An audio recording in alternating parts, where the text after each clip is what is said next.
Welcome to kitty channel. బాగున్నారా? ఈరోజు tasty onion curry masala చూద్దాం అన్నమాట. ఎప్పుడు మనం చేసే కర్రీలకి బోర్ కొడతా ఉంటుంది, అందుకే ఈరోజు కొత్తగా చేద్దామని చేస్తున్నాను. ఫస్ట్ ఆనియన్స్ 3 తీసుకోవాలి, ఇలా దుబ్బగా కట్ చేసుకోవాలన్నమాట. ఇలా ఒక ప్లేట్లో సైడ్లోకి తీసి పెట్టుకోవాలన్నమాట. అదే పైనలో కొంచెం ఆయిల్ వేసుకోవాలి.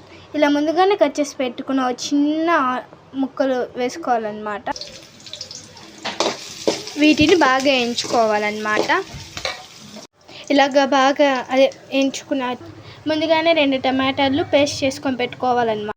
ఇలా టమాటా పేస్ట్ వేసుకున్న తర్వాత అల్లం వెల్లుల్లి పేస్ట్ వేసుకోవాలి 1 స్పూను. దాని తర్వాత రెడ్ చిల్లీ 1 స్పూను, మళ్ళీ ధనియాల పొడి 1 స్పూను, గరం మసాలా 1 స్పూను, కొంచెం పసుపు అన్నమాట. మళ్ళీ దాని తర్వాత గరం మసాలా వేసుకొని సాల్ట్ వేసుకొని బాగా మిక్స్ చేసుకోవాలి. ఇలా గట్టిగా వచ్చినాక 3 స్పూన్స్ పెరుగు వేసుకోవాలన్నమాట. పెరుగు వేసుకున్నాక పెరుగు స్మెల్ పోయే వరకు బాగా ఒక 2 మినిట్స్ పెట్టుకోవాలన్నమాట. ఇలా అయిన తర్వాత మనము పక్క తీసుకున్న ఆనియన్స్ వేసుకోవాలన్నమాట. ఇలా ఆనియన్స్ వేసుకున్న తర్వాత కొన్ని వాటర్ వేసుకోవాలన్నమాట.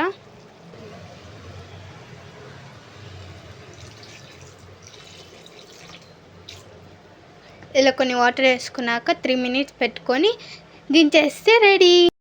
లాస్ట్లో కస్తూరి మేతి చేతి రుద్దుకొని వేసుకోవాలన్నమాట. Thank you for watching.